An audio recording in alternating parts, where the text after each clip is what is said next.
On that fateful evening of 1927, in the bloody streets of Atlantic City, a young man waiting in the marble-floored lobby of the Brighton Hotel was about to experience the longest minutes of his life. Tommy the Watcher O'Brien was only 23 years old, but he had already become a trusted member of one of the Boardwalk's most dangerous gangs. So what exactly was he waiting for in the lobby that night? And why did this waiting turn into one of the bloodiest reckonings in Atlantic City's crime history?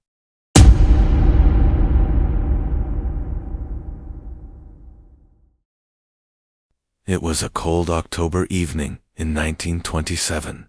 Atlantic City's famous boardwalk had begun to empty under the harsh wind coming from the ocean. I stood at the magnificent entrance of the Brighton Hotel, my hands tightly gripping inside my coat pockets.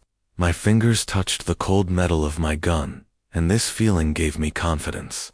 Because tonight was a critical meeting night that would consolidate the Brighton gang's territorial dominance. My name is Tommy O'Brien, but the streets know me as the Watcher. I earned this nickname because of my ability to always wait quietly in corners and assess the situation. Boss Carmine Torino had given me this assignment because he trusted my observational nature. My job was to coordinate the operation to kill rival gang leaders at this magnificent hotel in Atlantic City. The Brighton Hotel was one of Atlantic City's most prestigious accommodations. This three-story white stone building was located in the heart of the boardwalk, hosting the wealthy of the era with its sparkling crystal chandeliers and Italian marble flooring. However, this evening, the lobby area of this elegant venue would witness the dirtiest reckoning of the criminal world. Around 9 o'clock in the evening, I entered through the hotel's revolving door. The lobby's atmosphere was luxurious and peaceful as always. Red velvet armchairs, polished wooden tables, and gold-framed paintings adorning the walls reminded me of what a prestigious place this was. At the reception desk, a young woman with black hair was working. I had heard her speak with an Italian accent before. Maria was her name, I think, though I didn't remember exactly, but she was always kind to us. I sat in the leather armchair in the corner of the lobby and began scanning the surroundings. This position allowed me to see the main entrance, the stairs, and the bar area. According to the boss's plan, the leaders of the Romano gang would come here around 9:30, go up to the second floor, and meet in the third room. Our job was to intercept them when they left this room. Minutes seemed to turn into hours. My hands were constantly sweaty. My heart was beating fast. Despite being accustomed to such operations, tonight was different, because the Romano gang was the second most powerful gang in Atlantic City, and engaging them in open conflict meant great risk. Boss Torino had decided to take this risk because there was no longer room for sharing control of the boardwalk. Around 9:20, familiar faces began entering through the hotel's main door. First, I saw Vinny DeMarco. This man in his 40s, broad-shouldered and always wearing a suit, was the second in command of the Romano gang. After him came Charlie Benedetto, who was responsible for the gang's financing. Finally, I saw one of the young men Romano had recently hired, whom I didn't know very well. The trio headed straight to the stairs without stopping in the lobby at all. Vinny walked with his usual confidence. Very elegantly dressed, with his black suit and shiny shoes, he looked like a businessman. However, the small scratch on his collar was a trace of the knife wound he received in last week's gang conflict. Charlie looked more tense, constantly looking around and keeping his hands in his pockets. I also got up from my seat and began to follow them, but unseen, quietly. I waited under the stairs, feeling the cold texture of the marble steps. I was listening to the footsteps coming from upstairs. They entered the room and the door closed. Meanwhile, our men also began arriving through the hotel's back entrance. First I saw Eddie, the knife Torino. Eddie, who was the boss's younger brother, was in his 30s, athletically built, and skilled with knives. After him came Frank Scarface, Romano. Yes, despite bearing the same surname, he was a member of the rival gang. Frank had switched to our side last year, and tonight he would have the opportunity to eliminate his former friends. The plan was simple. When the Romano gang leaders left the meeting room on the second floor, we would wait at the top of the stairs. We would stop them before they went down to the lobby and finish the reckoning there. The boss wanted it to be as quiet as possible because the owner of the Brighton Hotel was someone who did business with us and didn't want the hotel's reputation to be damaged. Around 10 o'clock, footsteps began coming from upstairs. My heart was beating so fast that I was afraid my chest would burst. Eddie and Frank positioned themselves on both sides of the stairs. I also moved behind the marble column to maintain the lobby's line of sight. Charlie was the first to come down. He had a bag in his hand and was in quite a hurry. Immediately after, Vinny came with his usual calm demeanor. Last came that young man, following behind them. When all three reached the middle of the stairs, Eddie made his move. Eddie jumped on Charlie, pulling out his knife. At the same time, Frank also drew his gun and aimed at Vinny. That young man, as soon as he understood the situation, tried to climb back up the stairs. But as a result of Eddie's harsh movement, Charlie rolled down the stairs. Meanwhile, other customers in the lobby, an elderly couple and a middle-aged businessman sitting alone, began screaming when they realized the situation. Maria at the reception desk hid behind the counter. The lobby's crystal chandelier began swaying with the vibrations of sudden movements. Vinny tried to show resistance despite Frank's gun. While trying to pull his own weapon from inside his jacket, Frank fired. The first bullet hit Vinny's shoulder, and the man leaned against the stairs. Blood began dripping onto the marble steps. However, Vinny didn't give up, grabbed his gun with his left hand, and fired at Frank. Meanwhile, I also left my position and approached the stairs.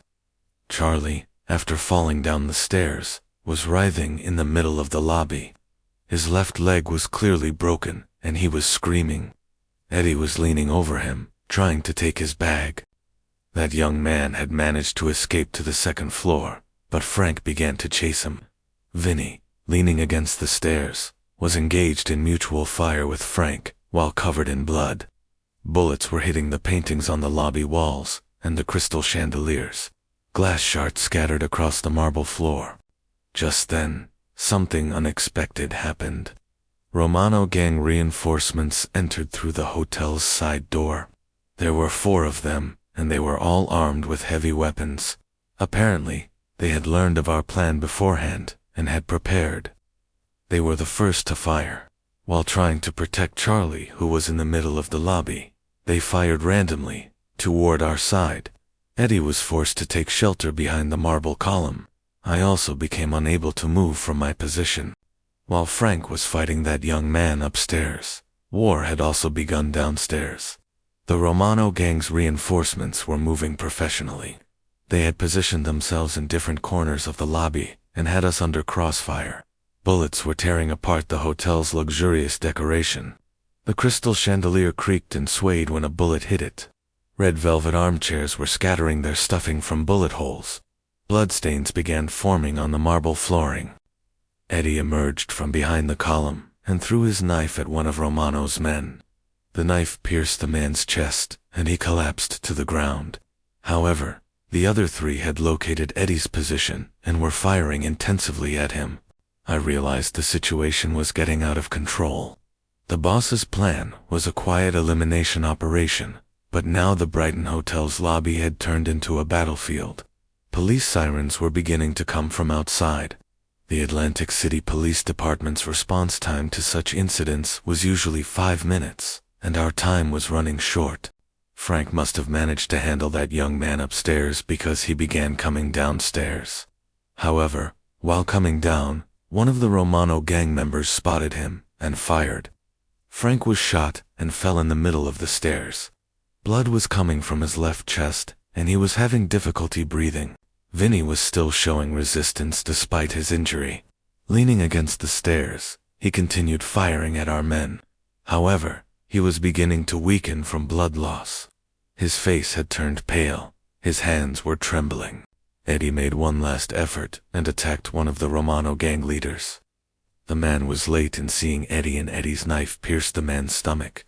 However, at the same time, another man fired from behind Eddie. Eddie was shot in the back and fell to the ground. Meanwhile, I began moving toward the side exit.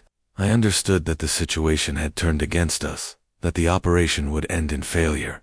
The boss's plan was very good, but the Romano gang was one step ahead of us. Charlie, lying in the middle of the lobby, was no longer moving. With the shock of the leg fracture, plus gunshot wounds, the man had fainted. Vinny, meanwhile, was taking his last breaths on the stairs. He was beginning to lose consciousness from blood loss. Frank, while struggling on the stairs, looked toward me.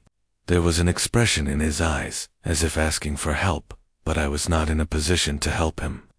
The Romano gang members had taken control of the lobby. Police sirens were now very close. Atlantic City uniforms could enter through the door at any moment. When they encountered such situations, they would first arrest everyone and then assess the situation. Although I had acted under Boss Torino's orders, in the eyes of the police, I was just a criminal. While sliding toward the side exit, I made eye contact with Maria, who was hiding behind the reception desk. The young woman was in terror. Her eyes were tearful, her hands trembling. When she looked at me, there was an expression on her face as if asking for help. However, I had to save my own life. When I exited through the Brighton Hotel's side door, I felt the cold air of the boardwalk on my face. The gunshot sounds coming from behind me were now getting distant. I began running toward the dark streets by the shore. My shoes were slipping on the wet sidewalks, but I didn't stop. A few blocks away, I stopped breathlessly and looked back. The Brighton Hotel's windows were illuminated with the red-blue lights of police cars. Fire truck sirens could also be heard. Apparently the damage in the hotel lobby had created a fire risk. That night, what happened at the Brighton Hotel went down in Atlantic City's crime history as the Brighton Hotel Massacre. Vinnie DeMarco and Charlie Benedetto died.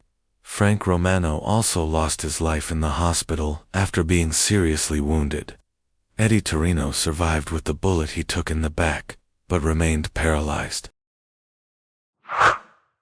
The Brighton Hotel Massacre went down in history as one of Atlantic City's bloodiest gang conflicts during the Prohibition era. What happened that night revealed not only the power struggle between rival gangs, but also the social and economic realities of the period. Tommy O'Brien's testimony shows how ruthless and unpredictable that dark night was. The traces of this war fought for territorial control of the boardwalk can still be seen in Atlantic City's crime history. So if you had been there, what would you have done if you had found yourself in the Brighton Hotel lobby that night?